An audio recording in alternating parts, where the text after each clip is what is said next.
Exactly है ना, आपके चेहरे भी ऐसे ही है फिलहाल तो। हाँ जी, ऑनलाइन वाले बच्चों सभी को गुड इवनिंग।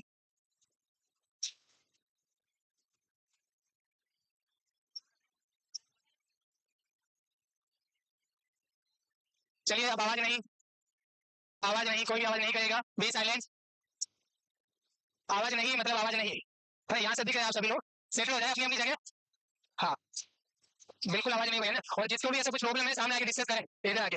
पीछे पीछे घुटने मुटने नहीं बिल्कुल भी। इसलिए तो जैसे हम स्टार्ट कर रहे हैं बेसिकली। मई में शायद लास्ट क्लास हुई थी इसके ना, उसके बाद में 2 बैच स्टार्ट हो चुके हैं। कुछ पुराने बच्चे भी है नजर आ रहे हैं जिनका कुछ पेंडिंग है ना। आर्थराइटिस बोर्ड का था लेक्चर में, कुछ प्रोसेस पेंडिंग है, तो बिल्कुल बेसिक तरीके से नए सिरे से स्टार्ट करेंगे। इंट्रोडक्शन वाले पोर्शन से स्टार्ट करेंगे और आगे प्रोसीड करेंगे कंटिन्यू। नोट से बनाते रहे, जब आपको बोला जाए उस टाइम नोट करें, बाकी साइलेंटली सुनते रहे और ऑब्जर्व करते रहे, देखते रहे। कोशिश करें कि जब आपको बताया जा रहा है उस टाइम नोट्स नहीं बनाए, मैं आपको टाइम दे दूंगा नोट्स के लिए, है ना। किताबें भर के रखने का कोई सेंस नहीं बनता जब तक आपकी खोपड़ी में कोई चीज स्टोर नहीं हो जाती है ना। तो कोशिश करें कि आपकी खोपड़ी में स्टोर हो बेसिकली। चलिए स्लेटर सिस्टम डिस्कस करेंगे। स्लेटर सिस्टम अलग अलग पार्ट से। आवाज नहीं भाई, आवाज क्यों आ रही है? ठंड लग रही है ज्यादा, यहाँ तो ठंड होना नहीं चाहिए भाई, है ना। हाँ मैं समझ रहा हूँ तुम्हारे असर को, अच्छे से जानना हूँ, अच्छा है ना। तो आवाज नहीं मतलब नहीं, बिल्कुल नहीं भाई। मैं जैन से एकमात्र ऐसा प्लेटफॉर्म है तो डिसिप्लिन नाम से जाना जाता है। अगर आप इनडिसिप्लिन हुए तो सीधा गेट है ना। तो डिसिप्लिन बिल्कुल भी ब्रेक नहीं। इन बिटवीन इंटरेक्शन हमारा होता रहता है, ऐसा नहीं है कि सिर्फ 2 घंटे तक खींचे जा रहे हैं मस्ती मेरा बीच में, लेकिन जब बोला जाता है silent that mean you have to be silent. चलिए स्केलेटल सिस्टम शुरुआत करते हैं हम बेसिकली। स्केलेटल सिस्टम आप कितना जानते हैं, और यही हमारा बेस होता है, इससे बिना कुछ नहीं है सर, है ना। अब कुछ बच्चों को ये लगेगा सर हम तो थ्योरी की क्लास डिस्कस कर रहे हैं। अरे तो थ्योरी थोड़ी क्या होगी एग्जाम में? एग्जाम में तो यही रहेगा आपका माइंड कैसे काम करता है, क्यूरियोसिटी कैसे बनती है। क्वेश्चन पढ़े, आंसर जनरेट करें, उसके बाद में आगे बढ़ेंगे।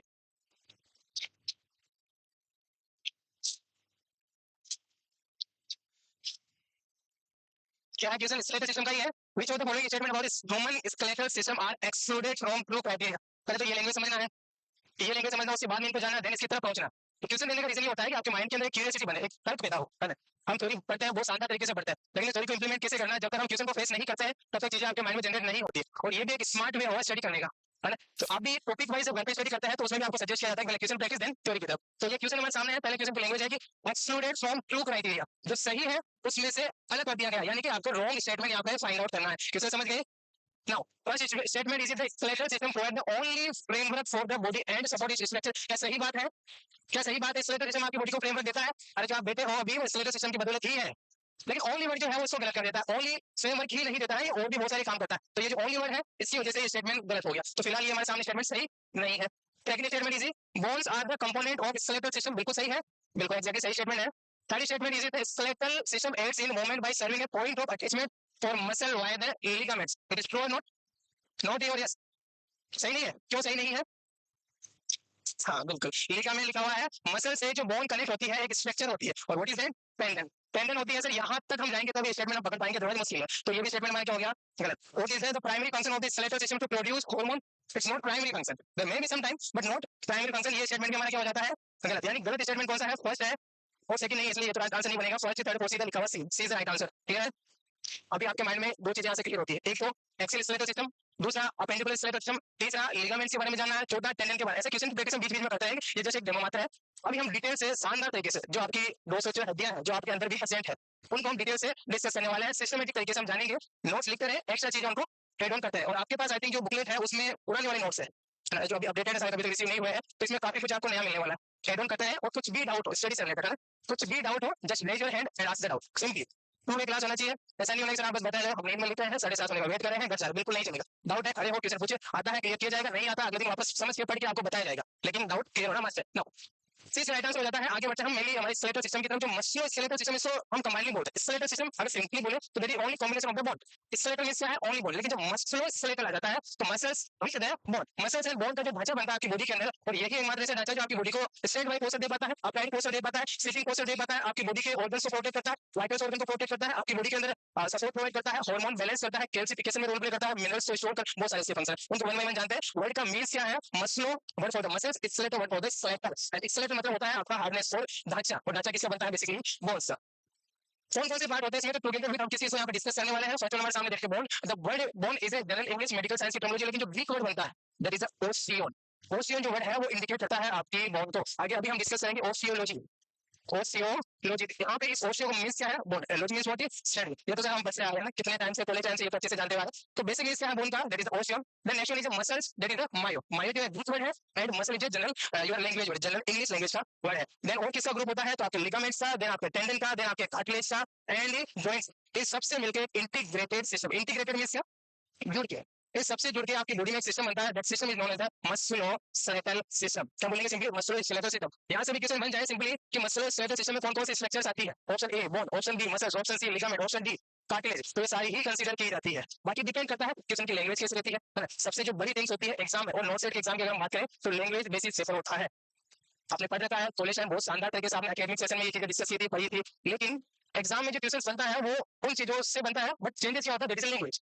वर्ड चेंज कर दिया जाता है, उस वर्ड को ही हमें करना है, और वो कैसे सीखेंगे? कंटिन्यू आप जब प्रैक्टिस करते रहेंगे। थोड़ी मस्त है किसी भी एग्जाम के लिए, थोड़ी मस्त है, लेकिन जो सेकंड इंपॉर्टेंट पार्ट होता है दैट इज एमसीक्यू। तो कैसे एमसीक्यू बनता है साथ साथ मैं कोशिश करूंगा कि एमसीक्यू भी आपको डिलीवर करता हूं बीच बीच में टॉपिक वाइज, ताकि आपकी चीजें बिल्कुल क्लियर हो जाए।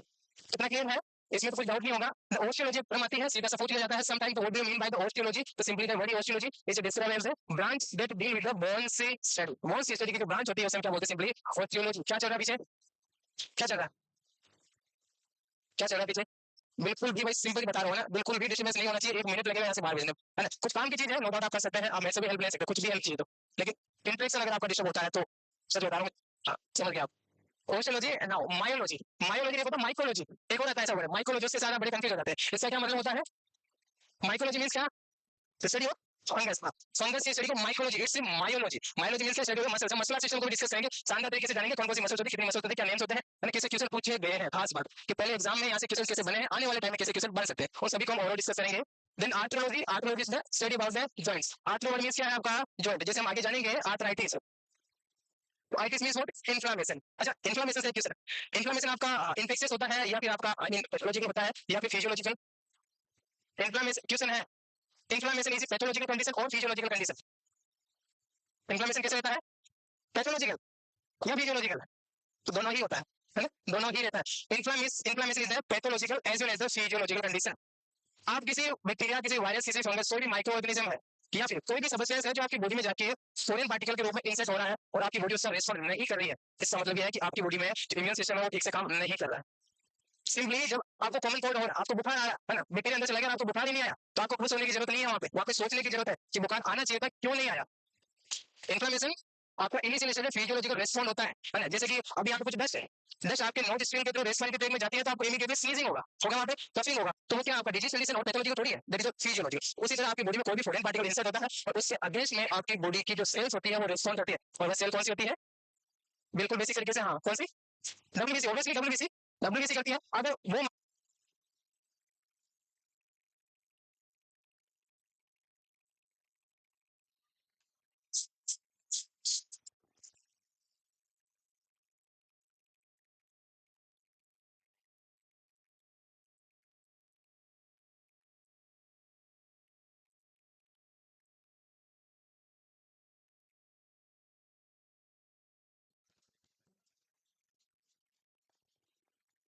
चलिए अभी आ रही है।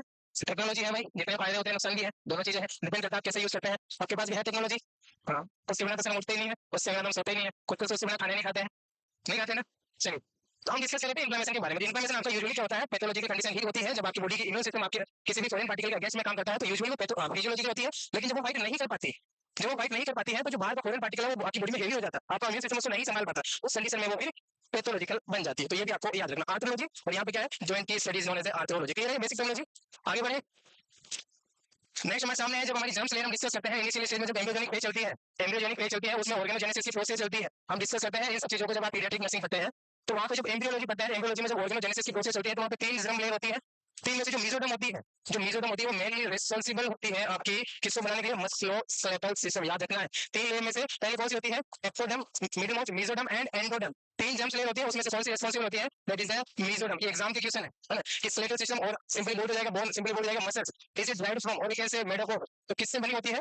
Why the mesoderm. ये आपको याद रखना है, सिंपल से पढ़ना है, कुछ खास बातें है नहीं इनके अंदर। आगे बढ़ते हैं, सीधे क्वेश्चन पूछे जाते हैं तो आप लोगों को बता देना। स्केलेटल सिस्टम को थोड़ा सा आप लोग नहीं, हम लोग जब पढ़ते थे तो थोड़ा सा बोरिंग सिस्टम हम समझते हैं, है ना? स्केलेटल सिस्टम है, दूसरा नर्वस सिस्टम है, जो आज तक कभी कभी आता ही नहीं है, लेकिन इनको हम बिल्कुल शानदार तरीके से तोड़ मोड़ के डिस्कस करेंगे अगले 20-25 दिनों के अंदर आप इस तरह चीजों को शानदार तरीके से जानने वाले हैं। साथ साथ में जो आपको बोला जाता है वो करते हैं, तो रिवाइज करते हैं। और खास बात आज जो टॉपिक बैठा है कोशिश करें शाम को आधा घंटा 15 मिनट 20 मिनट जो भी आपके पास टाइम है वो टाइम निकाल के पर्टिकुलर उसी टॉपिक के बारे में एमसीक्यू की प्रैक्टिस करें। ये थोड़ी आप लोगों से रिक्वेस्ट रहेगी ताकि आपका जो लेवल है थोड़ा सा बूस्टअप हो पाए। एक्सेलेरेटर सिस्टम के बारे में बेसिकली इंट्रोडक्शन वाला पूछना है तो फ्रेमवर्क जो ह्यूमन बॉडी बनाता है it composed of the around 270 to 300 bones at birth and 206 bone by adulthood. ये जो टॉपिक है बड़ा ही विवाद वाला रहता है कि जो फीटस होते हैं उसके अंदर कितनी बोन्स होती है यूजुअली। एक बुक के अंदर आपको ये देखने मिलेगी, एक में आपको ये देखने मिलेगा और ठीक है आपको ये भी देखने को मिलेगा।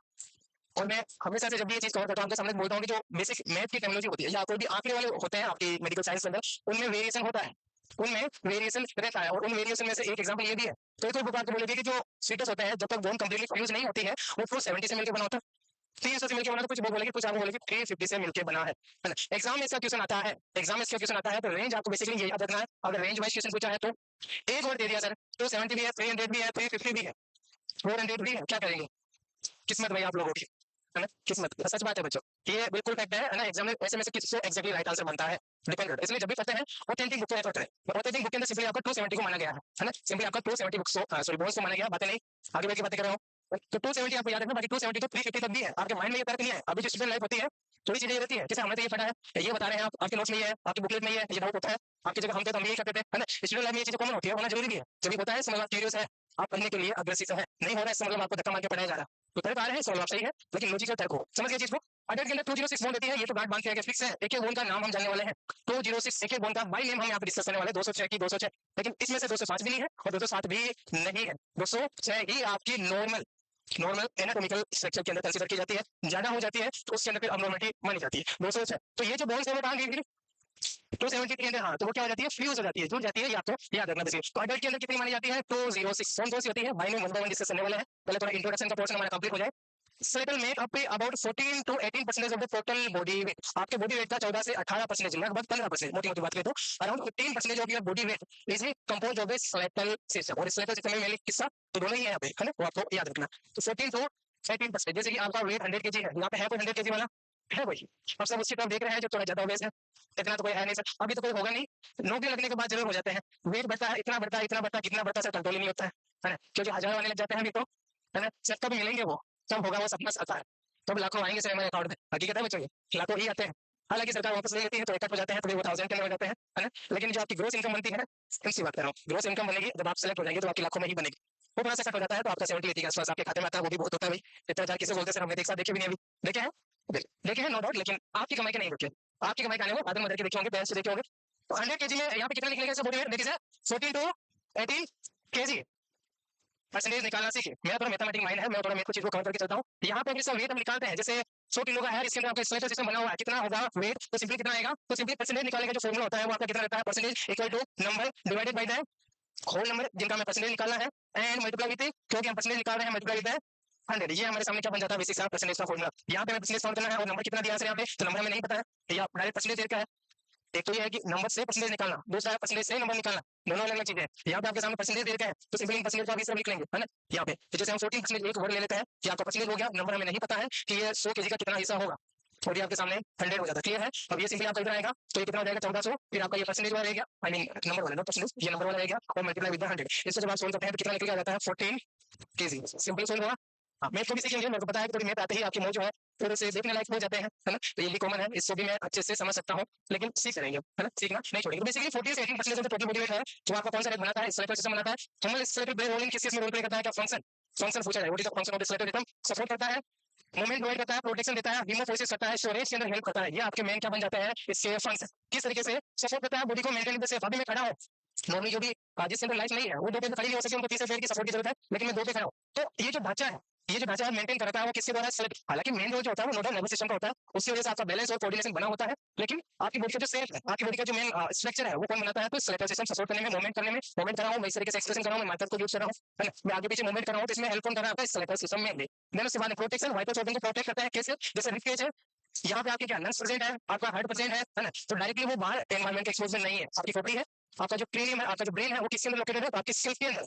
तो आपकी बॉडी के वाइटल्स ऑर्गन को प्रोटेक्ट करने में भी हेल्प करता है कौन, आपका स्केलेटल सिस्टम। हीमोपोइसिस, हीमोवेंट बोलते हैं, हीमोवेंट for the blood, poiesis means formation, blood के फॉर्मेशन की प्रोसेस को हीमोपोइसिस बोलते हैं। यहाँ पर भी अलग अलग, जैसे एरिथ्रोसाइट है तो एरिथ्रोपोइसिस, आरबीसी के फॉर्मेशन की प्रोसेस। आपकी डब्ल्यूबीसी है जिसको हम ल्यूकोसाइट बोलते हैं, तो ल्यूकोपोइसिस और ल्यूकोसाइटोसिस बोला जाता है। ल्यूकोपोइसिस की आप टर्मिनोलॉजी दे सकते हैं, थ्रोम्बोसाइटोसिस, थ्रोम्बोपोइसिस।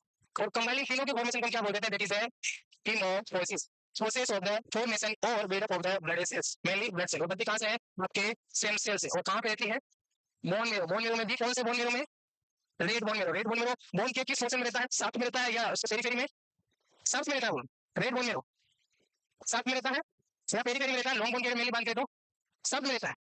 और इससे हम पढ़ेंगे ना, तो मेरे को पता है ये चीजें थोड़ा कंफ्यूजन रहता है।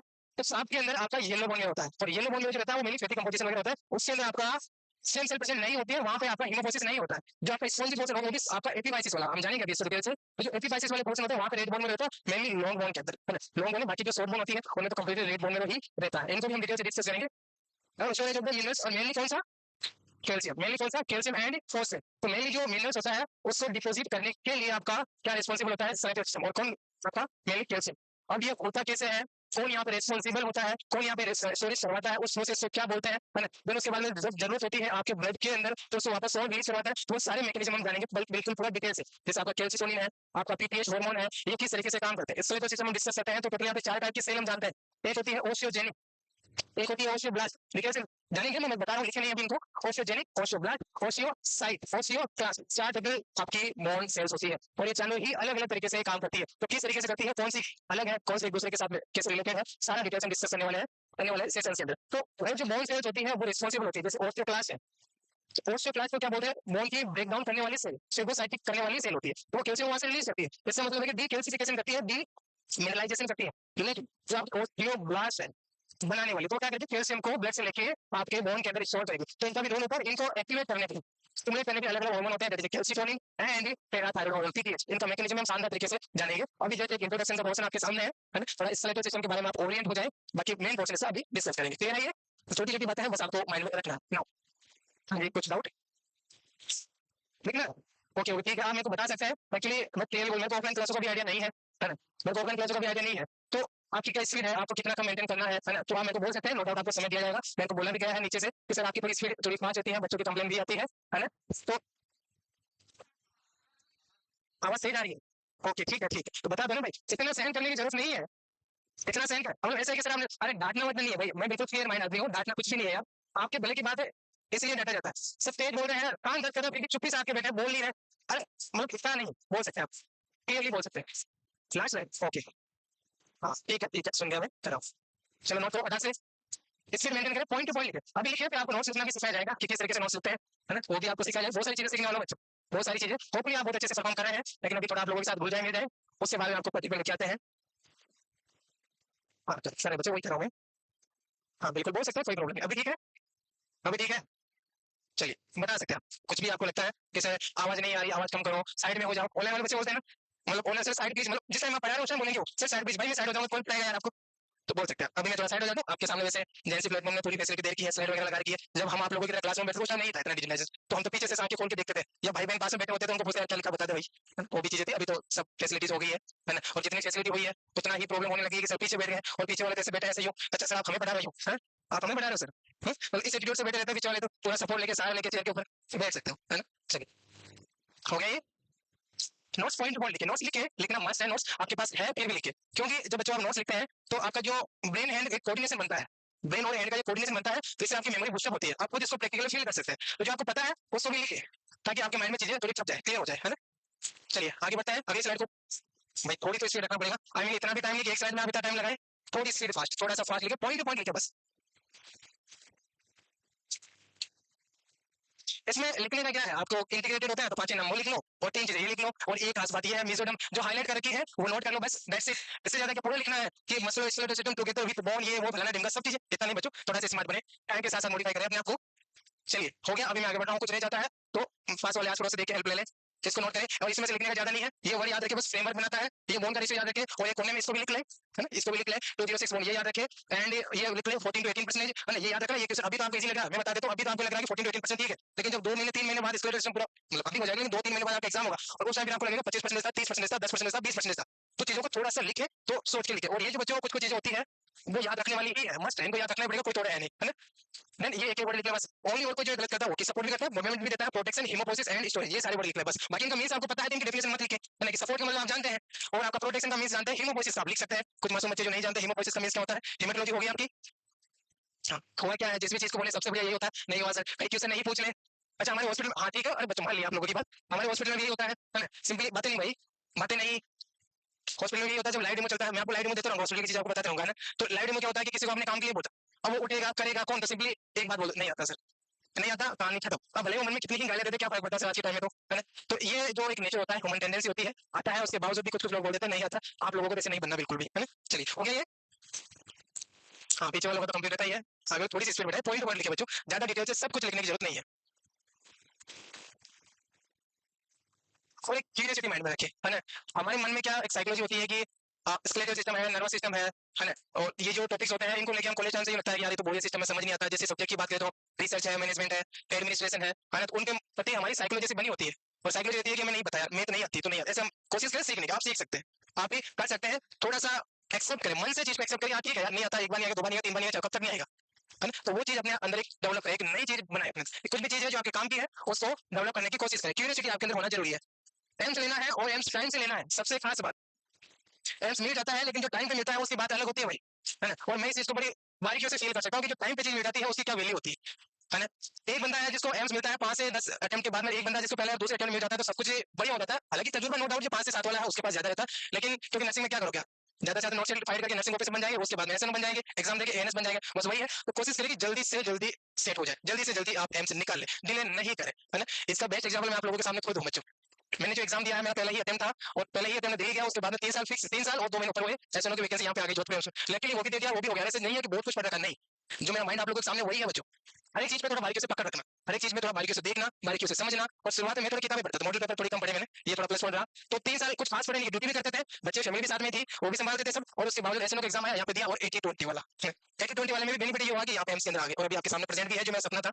सच बता रहा हूँ बच्चों, डीप असली ये मेरा हाँ, ये मेरा सपना भी था कि मैं एक दिन इस स्टेज पे खड़ा होकर इस तरीके से पढ़ा हूँ। सच बता रहा हूँ, आपकी तरह मैं स्टूडेंट ही था, जैसे से पढ़ा हूँ, आप लोगों को पता भी होगा। यहीं से पढ़ के दिल्ली गए, दिल्ली से वापस जोधपुर आ गए, यहीं के कॉलेज में पढ़ाता था, यहीं पे कॉलेज की है, मतलब दूसरे कॉलेज से की है जोधपुर में, और यहीं पे वापस आ गए। तो ये बहुत बड़ी बात होती है। इस सब के पीछे एक रीजन है कि मैं टाइम से सेट होगा, तो जो मेरा मोबाइल है वो कभी डाउन हुआ नहीं, मैंने मौका नहीं दिया अपने आप को कि मैं नहीं होगा। मेरे को पता नहीं है कि सिलेक्शन क्यों नहीं होता, मेरे को पता है सिलेक्शन कैसे लेना, दैट्स इट, और वही मैंने कंटिन्यू किया। और उसकी वजह से मैं आई थिंक हो सकता है कि कुछ गॉड गिफ्ट भी हो, रुका नहीं, मैं चलता रहा। तो ये चीजें होती है, और कॉमन बीइंग सबके साथ हो सकती है। कोशिश करें कि जल्दी से जल्दी एग्जाम निकाले, डिले नहीं करें। जैसे कि ये क्वेश्चन क्या बोल रहा है, क्या राइट आंसर है, आप लोगों ने पढ़ लिया होगा। इमोशन बड़ी जल्दी लगता है यार तभी। चलिए, which of the following statement about axial skeletal are accurate। Skeletal system को हम मेनली दो टाइप से डिस्कस करेंगे। पहला जो है एक्सियल स्केलेटल, एंड आवाज नहीं बच्चों, आवाज नहीं मतलब नहीं बिल्कुल भी, है ना। एक एक्सियल है, दूसरा अपेंडिकुलर स्केलेटल सिस्टम। और जो एक्सियल स्केलेटल होता है उसको हम स्केलेटल बोलते हैं, अपेंडिकुलर मतलब पेरिफेरी वाला। इसको भी हम डिटेल से जानेंगे। यहाँ पे क्वेश्चन है आपका एक्सियल स्केलेटल सिस्टम के बारे में, इसका मतलब ये है कि इसके आगे हम डिटेल से एक्सियल स्केलेटल सिस्टम को जानेंगे। क्वेश्चन ने बोला है कि एक्यूरेट स्टेटमेंट कौन सा है, वो हमें फाइंड आउट करना है। सच स्टेटमेंट बोल रहा है axial skeletal include the scale vertebra column जो define and rib cage with the clavicle, क्या सही बात है, यस और नो। एक्सेल स्केलेटल के अंदर कौन कौन सी स्ट्रक्चर होती है, और मैं थोड़ा बहुत आपका माइंड, आप लोगों का माइंड पढ़ सकता हूँ, और मेरे को पता है कि आप डेफिनेटली गलत करोगे, मतलब इसको यस करोगे, इसलिए मैंने ये लिखा है यहाँ पे, और ये गलत हो जाता है बच्चों। क्योंकि जो क्लेविकल है is a part of the appendicular skeletal system, it is not a part of the axial skeletal system. और यहाँ पे एक्सियल की पूछी है तो ये क्लियर कैसे हो सकता है, इसका स्टेटमेंट गलत है। रिब केज तक होता है clavicle and scapula, clavicle and scapula आपके मेनली पेरिफेरी, बाकी आपके हैंड और पीठ तो होते ही है, आपके पीठ और आपके हैंड ये तो पेरिफेरी के पार्ट होते हैं, लेकिन ये आपके क्लेविकल और आपके स्केपुला ये दोनों भी आपके अपेंडिकुलर के अंदर ही आता है, और तभी आपकी हड्डियां बनती है 126 या 106, 126। हाँ मेरे को पता है, इसलिए रुको भाई, मेरे को बोलने दो। मैंने बोला है 126, इसका मतलब सही है। और क्यों बोला है, क्योंकि एक्सियल की बात कर रहे हैं और अपेंडिकुलर की बात करें। अपेंडिकुलर स्केलेटल में 30 30 30 30 कितनी होगी, 30 प्लस 30 60, देन 30 देन 30 120, 120 दो क्लेविकल, 122 दो आपकी स्केपुला, कितनी होगी 124, दो कौन सी रह गई। हाँ बहुत शानदार, किसने बोला, जिसने बच्चे ने बोला बहुत बढ़िया, दो हो जाती है इननोमिनेटेड बोल, कुछ डाउट है। हाँ 3 नॉमिनेट, तो टोटल कितनी हो जाए 126 आपकी अपेंडिकुलर में होती है, 80 हड्डियां आपकी एक्सियल में होती है, दोनों को जोड़ते हैं तो कंप्लीट स्केलेटल सिस्टम बनता है, जिसमें आपकी 206 हड्डियां होती है। शानदार तरीके से आगे जानेंगे। तो यहाँ पे जो क्लेविकल का है ये आपके अपेंडिकुलर का पार्ट है, इसलिए ये गलत हो गया। सेकंड बोल रहा है axial skeletal primary supports the central axis of the body, सही बात है, एक्जेक्टली सही बात है, क्योंकि सेंटर में लोकेटेड होता है। इसमें क्या क्या पढ़ेंगे हम, आपका स्केल, हाँ क्रेनियम, आपका स्केल जिसके भी दो part cranial bone and facial bone जानेंगे। देन फिर आपका ये रिब केज, रिब केज के अंदर आपके रिब्स एंड आपकी स्टेनम जिसको ब्रेस्ट बोन बोलते हैं, उसके पीछे आपका जो रहता है दैट इज वर्टिब्रा। ये जो पोर्शन है मेनली वो आपका बनाता है axial skeletal system, and axial skeletal system को हम सेंट्रल स्केलेटल सिस्टम भी बोलते हैं। तो मैं रीजन यही है, और आगे हम पूरा शानदार तरीके से जानने वाले हैं। तो ये सही बात है कि आपका सेंट्रल स्केलेटल सिस्टम को सपोर्ट करता है। थर्ड स्टेटमेंट है the axial skeletal include the bones of limb and टिंडल्स। गलत, ये इनको इंक्लूड नहीं करता, ये एक्सक्लूडेड रहती है, ये इसमें नहीं आती है, आपके अपेंडिकुलर में आती है। वो बोल रहा है the axial skeletal protect the vital organ such as the brain, heart and lung. क्या सही बात है? बिल्कुल सही बात है। आपका जो रिब केज है वो किससे बना है? मतलब आपका एक्सियल स्केलेटल का पार्ट है, आपका जो ब्रेन है जिसको प्रोटेक्ट कर रखा है आपके स्किल में, तो इसलिए also part of the axial skeletal system. तो ये भी आपका क्या हो गया स्टेटमेंट यहाँ पे राइट हो जाता। पूछा क्या एक्यूरेट, कौन कौन सा दो चार का लिखा सी, सी इज द राइट आंसर। इसके साथ मार्क्स आ गए, इसलिए आपका यहाँ पे क्या आ जाता बी। बाकी राइट आंसर क्या है? बस इतनी सी गलती होती है और एग्जाम कुछ नहीं है बच्चों। ये एक एग्जांपल है आपके सामने, यही गलती होती है। हर चीज के पीछे कुछ ना कुछ लॉजिक होता है, हमने बहुत शानदार तरीके से जान रखा है, और डिटेल की बातें नहीं है। कुछ कुछ बच्चों को ये लगता है कि सर नर्सिंग में इतना डिटेल से नहीं आता है, आता है बच्चों। प्लस ये कोई डिटेल की बातें भी नहीं है, लैंग्वेज हल्की सी घुमाई हुई है। आपका जो प्रेजेंस ऑफ माइंड है, सबसे खास बात ये आपका जो प्रेजेंस ऑफ माइंड है वो कितना रहता है किसी भी क्वेश्चन को पढ़ते टाइम। हम यहाँ तक तो पढ़ रहे थे, हम यहाँ तक तो पढ़ रहे थे, यहाँ तक हमने इसको सही समझा, सही था यहाँ तक। यहाँ पे आए उससे पहले एक रील हमारे माइंड में आ गई, एक रील हमारे माइंड में आ गई, निबड़ा निबड़ा है ना, रील चल रही है, तुरंत आता है डिस्ट्रैक्ट करने के लिए, वो रील माइंड में आ गई और आपका निबड़ा हो गया कि क्लियर करना आपको ठीक कर दिया। यही होता है।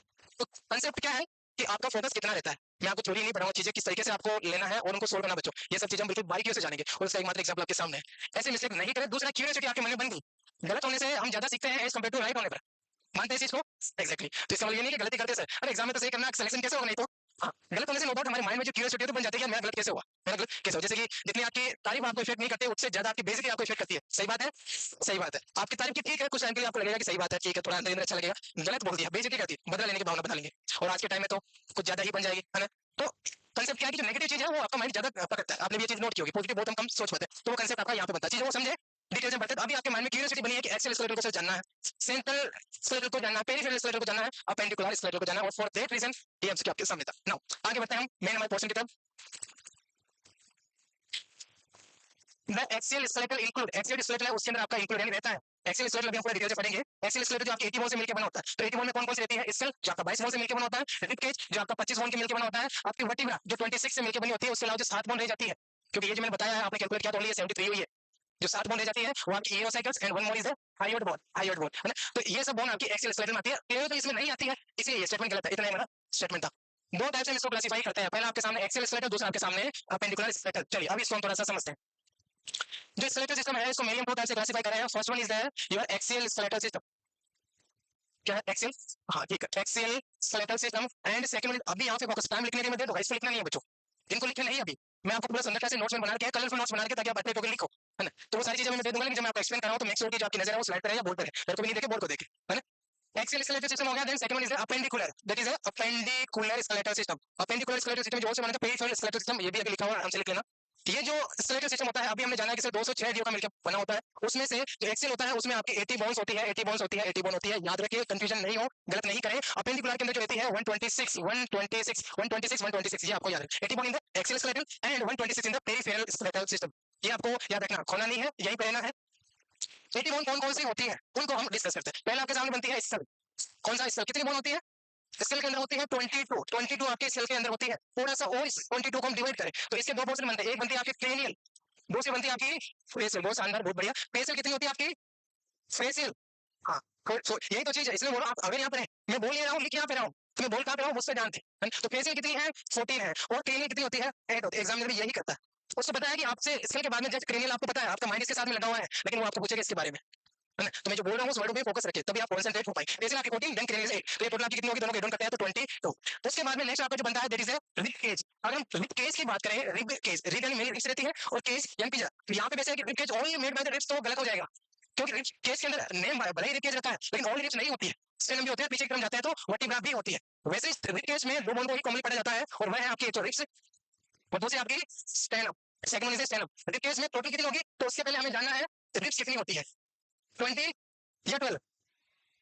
हाँ, ये बात है। रिप्स बोला है इसका मतलब इंडिविजुअल पूछा है, और इंडिविजुअल पूछा है इसमें 12 का डबल, दैट इज 24। और पेयर पूछा है तो 12, रिप्स पूछा है तो individual that is 24, and stannum is 1। कितनी होगी? दोनों के दोनों करेंगे तो 25, ये 25 आपके सामने बन गया 22। उसके बाद रिप केज के बाद में जो नेक्स्ट पोर्शन बनता है दैट इज वर्टिब्रा। वर्टिब्रा, और वर्टिब्रा कितनी बोन से मिलकर बना होता है? 26, 30, 33, 31, चार ऑप्शन, 20 6 एक्जेक्टली 26 अभी तो हम यहाँ से भी कैलकुलेट कर सकते हैं, लेकिन डेफिनेटली जो आपको याद है ना अडल्ट के प्रोस्पेक्टिव से, अडल्ट के प्रोस्पेक्टिव से वर्टिब्रा जो होती है दैट इज 26। ये आपको हार्डली इसी तरीके से याद रखना 26 कौन कौन सी होती है, थोड़ा सा इनको भी एक बार डिस्कस कर लेते हैं साथ साथ में। सर्वाइकल कितनी रहती है अडल्ट की बात करते हैं, दूसरा हम बात करते हैं फीटस की, ठीक है। अडल्ट के अंदर सर्वाइकल कितनी रहेगी 7, थोड़ा सी कितनी रहेगी 12, और आपके सामने जो नेक्स्ट आती है सेक्रम कितनी रहेगी 1, कोकिस कितनी रहेगी 1, लंबर कितनी बनेगी 5, है ना। तो जो पूछ रहा हूँ ये आपको बताना, फ्लो में 5 नहीं बताना है, यही तो समझना बच। तो ये आपकी बोन कितनी 7 12 19, then 5 is 24, 1 25, then next one is 26। ये आपकी अडल्ट की है। फीटस में क्या रहता है, ये 7 होती है, ये आपकी 12 होती है, ये आपकी 5 होती है, ये आपकी 5, और ये एग्जैक्टली इसको एड ऑन करेंगे कितनी बनेगी 33। छोटे बच्चों के अंदर फीटस के अंदर 33 रहती है, अडल्ट के अंदर पूछा जाए तो 26 होती है, लेकिन नहीं प्लीज नहीं लिखे, मैं लिख दूंगा आपके नोट्स, लेकिन अभी नहीं लिखा, मेरे को ठीक नहीं लगता। मैं आपको टाइम दूंगा, पक्का प्रॉमिस, आप लोगों को सफिशिएंट टाइम दूंगा। और ये सुंदरता से स्लाइड बना रखी है, सारी स्लाइड बनाई हुई है, लेकिन लिखे नहीं यार, आप लिखोगे ना तो जब मैं एक्सप्लेन कर रहा हूं तो आप नहीं लिख पाओगे। और ह्यूमन बीइंग के अंदर एक ही क्वालिटी है कि वो एक ही जगह एक टाइम में फोकस कर सकता है, भले आपके सेंस 5 है, आप देख भी रहे हैं सुन भी रहे हैं, देख भी रहे हैं सुन भी रहे हैं, टच भी कर रहे हैं, कोई टच कर रहा है उसको फील भी कर रहे हैं, तो वो आपके अलग अलग ब्रेन के पार्ट में जा रहा है, लेकिन फोकस आपका ओनली एक ही जगह रह पाएगा, है ना। तो लिखने के लिए मैं आपको सफिशिएंट टाइम दूंगा, डेफिनेटली दूंगा, है ना, लेकिन अभी आपको फोकस यहाँ पे करना। तो ये कितनी होगी वर्टिब्रा 26, कितनी होगी 22 प्लस 25 इज 47, 47 और 26 73, टोटल कितने 73, अभी कितनी है हमारी 80, तो 73 ही हुई है, 80 में से 7 बाकी है, वो भी देखते हैं। उनको अलग नेम दिया जाता है, दैट इज एसोसिएटेड बोन। क्या बोलते हैं एसोसिएटेड बोन, क्यों बोला है एसोसिएटेड बोन्स, इनको क्यों बोला है एग्जैक्टली बहुत शानदार, क्योंकि वो डायरेक्टली कनेक्टेड नहीं रहती है।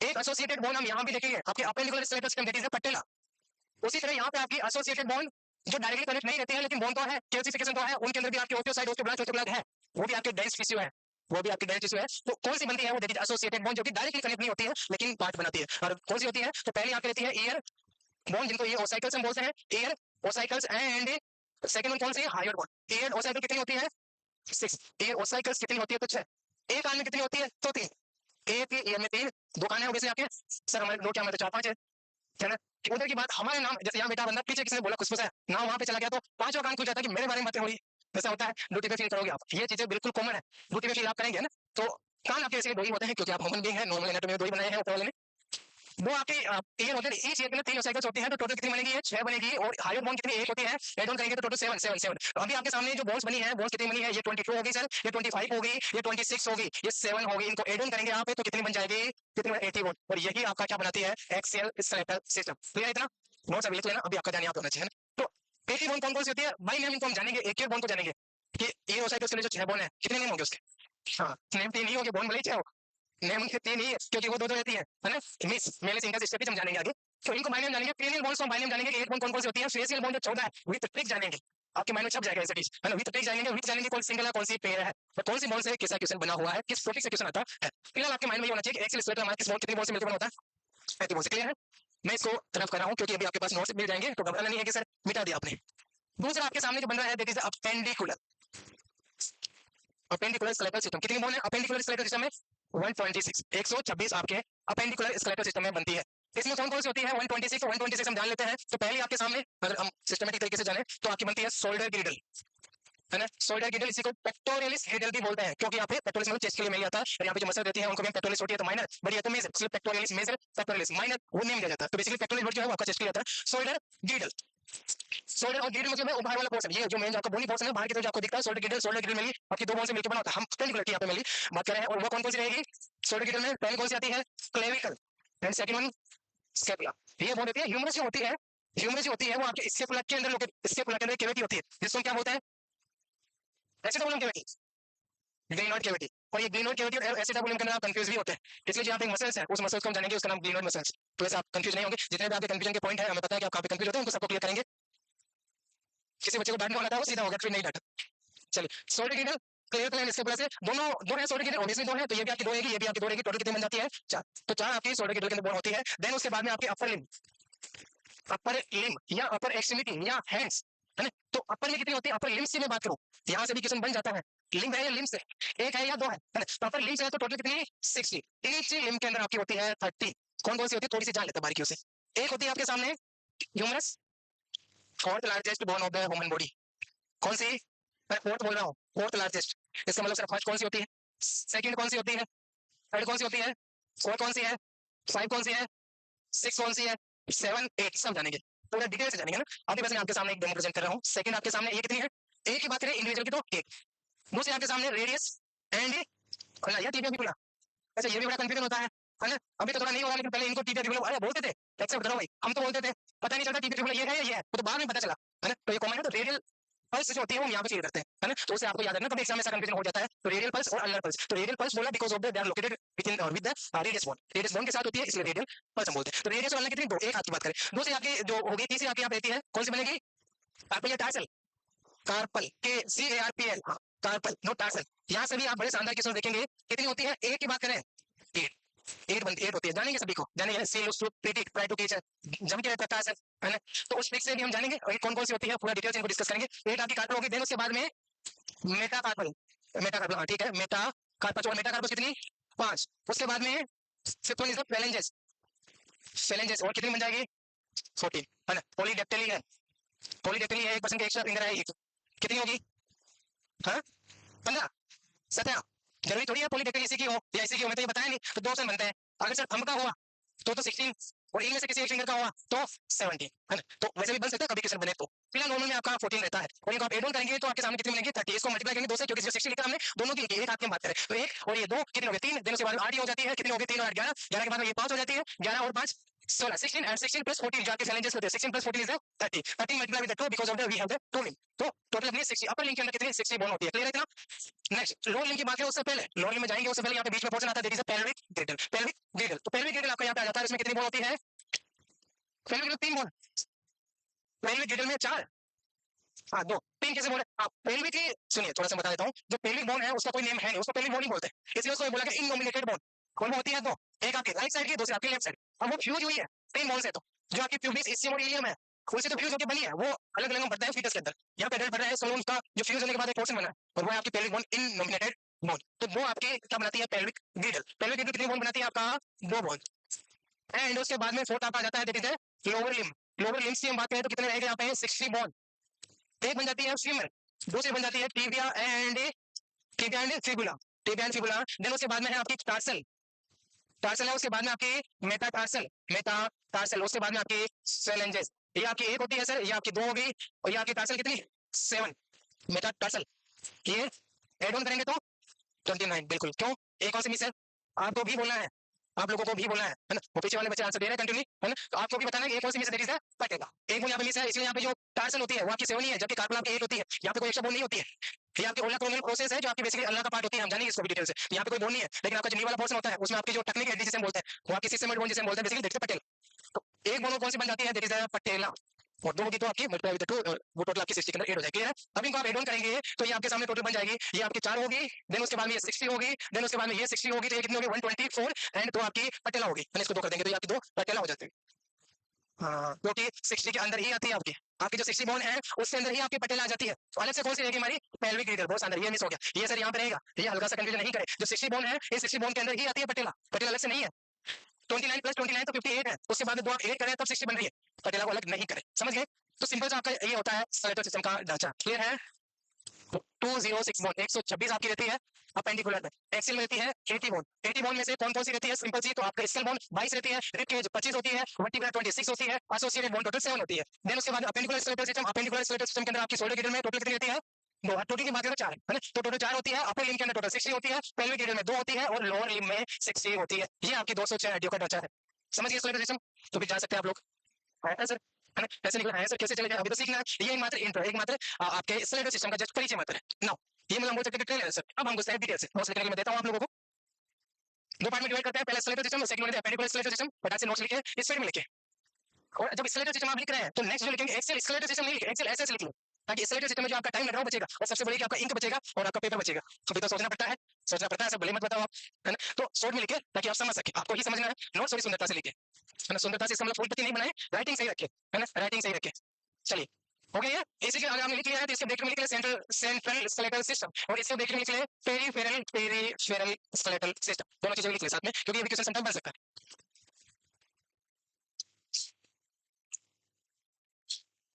हाँ ठीक है, हो गया, हाँ जी, छोटा सा आगे बाकी डिटेल से लिख लेते हैं, उससे पहले क्वेश्चन सर, एक क्वेश्चन पीछे नहीं छोड़ते हैं, कैसे छोड़ेंगे पीछे बच्चों, बताओ।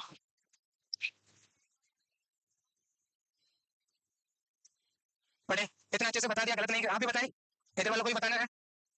ए क्या 82, 22। भाई सुनो सुनो, ऐसा कुछ समझ में नहीं आ रहा है ना, आप अपनी एनर्जी वेस्ट कर रहे हो। ठीक है, बी साइलेंट। अरे चुप हो जाओ, चुप हो जाओ, रुक जाओ भाई, मैं बता देता हूँ, नहीं है, ये गलत है, ये गलत है। हाँ हाँ, कैसे होगा वो देखते हैं। अब नेक पूछा है है ना, how many moles are present in the axial skeletal system about the neck. अरे नेक से ऊपर है, आपके कान नेक से नीचे है क्या? ऊपर है। और नेक, अच्छा यहाँ पे एक कंफ्यूजन मैं समझ सकता हूँ कि हाइट होने आपने, अगर आपने इसमें जोड़ा है तो आप चुप हो जाओ भाइयों और बहनों, चुप हो जाओ, हाँ साइलेंट हो जाओ बिल्कुल, क्यों आपने जो करना था वो कर दिया। अब आपको सही टेबल आने की जो जिम्मा है वो मत आते आप, ठीक है। तो यहाँ पे एक वन ने क्वेश्चन चेंज किया, दो ऑप्शन आप ज्यादातर एग्जाम के अंदर कर देते हैं, मानते हैं इस चीज को कि सर दो ऑप्शन तो हम एलिमिनेट कर देते, ये तो नहीं होगा, 80 से नहीं होगा सर, और 22 भी कुछ कुछ बच्चे अटक रहे थे, तो यहाँ पे तो सर 33 वाला हो गया, दूसरा ऑप्शन तो हम एलिमिनेट नहीं कर पाए, तो दो ऑप्शन ज्यादातर आप एलिमिनेट कर देते हैं। जब ऐसा होता है तो वापस क्वेश्चन के पास जाए और क्वेश्चन को पूछे एक्जेक्टली क्या पूछना चाह रहे हो भाई, क्या मेंशन कर रखा है, और that what is the above, that what is the above, above the neck, neck से ऊपर की तरफ अबव पूछा है, नेक से ऊपर की तरफ, नेक तक नहीं, नेक के अंदर आपकी आयोड बोन होती है, नेक से ऊपर नहीं होती है वो, नेक से ऊपर नहीं होती। 22 bone of the cell and 8 bone of the ear और sorry 6 bone, 14 6 bone of the ear ossicles, 3 इधर की 3 इधर की, 6 और 22 कितने, 28। Right answer is the option number D, D यहाँ पे राइट आंसर है। आपको क्या लगता है कि यहाँ पे जो क्वेश्चन आपके सामने रिप्रेजेंट किए जा रहे हैं वो आपके लिए, मतलब आप जैसे पढ़ रहे हो वैसे नहीं बच्चों, ये एग्जाम में आने वाले क्वेश्चन, एग्जाम में आपको कैसे अटेंड करना, आपकी साइकोलॉजी से हमेशा एक स्टेप आगे चला जाता है, एग्जाम में यही करता है।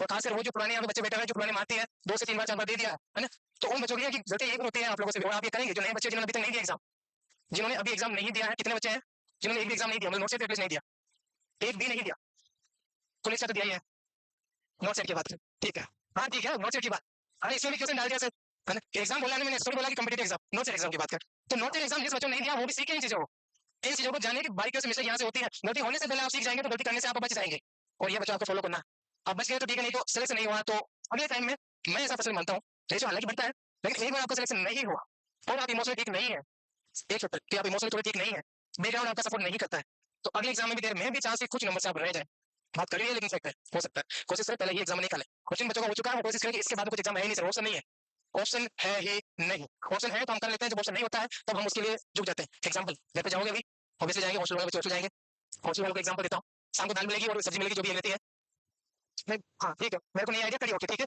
करी मिलेगी और जो भी है, हाँ वोटे ठीक है वो मिलेगा, ऑप्शन नहीं है, खाना ही पड़ेगा, ऑप्शन नहीं है, बाहर वाले हैं तो वो क्या सोच रहे हैं कि हमारे पास ऑप्शन है, अभी वही बनाओगे, अभी वही बनाओ, जो एक ऑप्शन है वही है, क्योंकि सर अभी कंडीशन नहीं है, कंडीशन नहीं है इसलिए क्योंकि सर टाइम नहीं है, हमें करना ही पड़ेगा, है टाइम नहीं है तो एक ऑप्शन है तो हमें करना ही पड़ेगा, दूसरा ऑप्शन ही नहीं है, एग्जाम में यही रखे, एक ऑप्शन आपको ऑप्शन जब दूसरा लगता है तो आपका माइंड उधर जाने की कोशिश करता है, आपका माइंड उधर जाने की कोशिश करता है कि आप इधर चले जाओ, इधर चले जाओ, उधर चले जाओ, और बीच के रह जाते ना इधर के ना उधर के, कुछ काम के नहीं रहते, ऑप्शन क्लियर रखे, बातें नहीं, हाँ मिलेगा सबको खाना मिलेगा, मेस में खाना बन रहा है ना, अभी फिलहाल आवाज नहीं, लाइफ में भी बच्चों ये सीधा सीखे जाए कि चीजें बिल्कुल क्लियर रखें, आपका टारगेट क्या है, ऑप्शन है तो आप रख सकते हैं, कुछ परसेंटेज तक आपको लेकर चलना है लाइफ में, ये चीज भी ऐसे रूट भी नहीं बनना है कि ये नहीं तो कुछ नहीं, ऐसा भी नहीं बनना है ना, क्योंकि अभी रिसेंटली जो प्रॉब्लम हुई है बता देता हूँ, अभी जो फ्रेंड्स आपने सुना होगा कि हितेश नाम से मैडम थे, नर्सिंग ऑफिसर ही थे वो, हाँ बिल्कुल, तो वो नर्सिंग ऑफिसर ही थे, अब आप सोच सकते हैं कितनी बढ़िया लाइफ है, फोटो नहीं, मोबाइल यूज नहीं करना, मोबाइल बेच के चॉकलेट खिला दी जाएगी बच्चों को, मोबाइल बाहर नहीं निकाल, है ना, तो सुनिए जो बात कर रहा हूँ काम की बात है, तो अभी जो मैडम थे नर्सिंग ऑफिसर ही थे वो अपने, उन्होंने उनका ऐसा सुना जा रहा है कि सुसाइड अटेम्प्ट किया उन्होंने, और अटेम्प्ट नहीं, उनका सुसाइड हो चुका है, डेथ हो चुकी है उनकी, और ऑर्गन उन्होंने डोनेट भी कर दिया,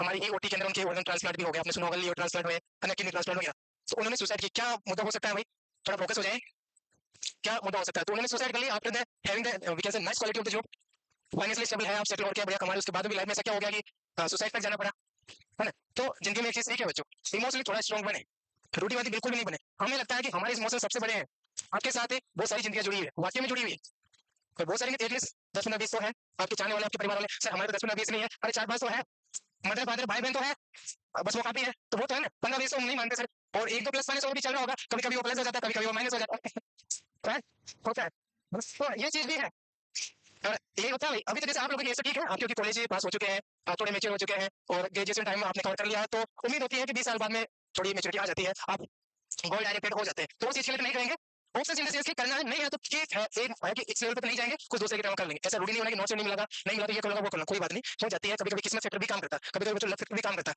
ना, कभी कभी लक फैक्टर भी काम करता है, वही हकीकत है, कभी कभी किस्मत फैक्टर भी काम करती है, आप बहुत सारे स्मार्ट बहुत इंटेलिजेंट हो, आप हर रोज कंटिन्यू प्रैक्टिस करें, पिछले साल 2 साल से कर रहे हैं, तो बाई लकीली एक नंबर से नहीं हुआ तो फिर वहाँ पे क्या कर सकते हैं, तो एक लक फैक्टर भी होता है, उसको भी समझे, आशा रखे अपने आप में, गलत कदम कभी नहीं उठाए, है ना, चलिए यहाँ पे फिलहाल आपके सामने डी आंसर हो गया, समझिए इसे, चलो अभी आप नोट्स लिखना स्टार्ट कर सकते हैं फटाक से, मैं applied portion of the human being maintain by the axial skeletal, मेरी अप्लाइड पोर्शन है, मेरी तो है, लेकिन जब आप सीधे बैठे हुए तो आप सामने देख रहे हैं आपके वर्टिब्रा की वजह से आपका चेस्ट वाला जो रिब केज पोर्शन बना हुआ है और आपका सीधा सीधा है, तो आपके स्केलेटल सिस्टम की वजह से, इसलिए अप्लाइड वर्ड लिखा है यहाँ पे कि applied portion maintain by the axial skeletal consist of 80 bone, skeletal 22, rib cage 24, sternum is 1, दोनों को बोल देते हैं रिब केज, जैसे आप रख सकते हैं, and vertebral column 26, then associate bone में फाइव बोन, ये ओसेगस में नाम लिख लिया यहीं पे, ताकि आगे आप बस रिवाइज करेंगे only Méliès, incus and steppage, इनका जो सीक्वेंस होता है वो भी यही रहता है ना। जो मेलियस होती है वो आपके एक्सटर्नल ईयर, ये ड्रम के साथ जुड़ी होती है, और स्टेपेज जो होती है वो आपके इनर ईयर के साथ जुड़ी होती है। तो इनके नेम भी लिख लें, फटाक से लिखें इनको।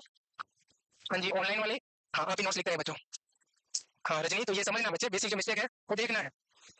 What is that? रजनी नाम से बच्चे यहाँ पे है, तो भी ओ क्या बोला आपने?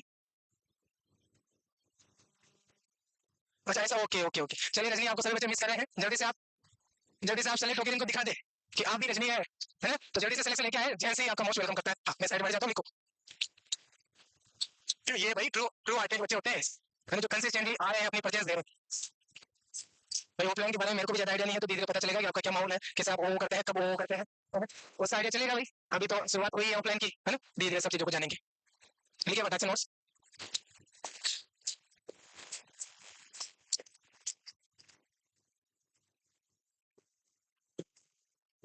और कुछ डाउट हो, कुछ भी डाउट बस रहता है स्टूडेंट टाइम में, क्लासरूम में नहीं पूछ पाते हैं, क्लास के बाद में अवेलेबल है आपके लिए यहाँ पे। कुछ भी डाउट रहता है सिस्टम से रिलेटेड, है ना, टॉपिक से रिलेटेड, आप क्वेरी कर सकते हैं, क्लास में क्वेरी कर सकते हैं विद डिसिप्लिन, है ना। विद डिसिप्लिन, आपका एग्जैक्ट डाउट है, जेन्युइन डाउट है, काम का डाउट है, तो आप पूछ सकते हैं, कोई भी डाउट नहीं, बिल्कुल खुली किताब है आपके सामने। लिखिए फटाक से क्या रहेगा इसके बारे में, नोट्स वगैरह मेंटेन करते रहे।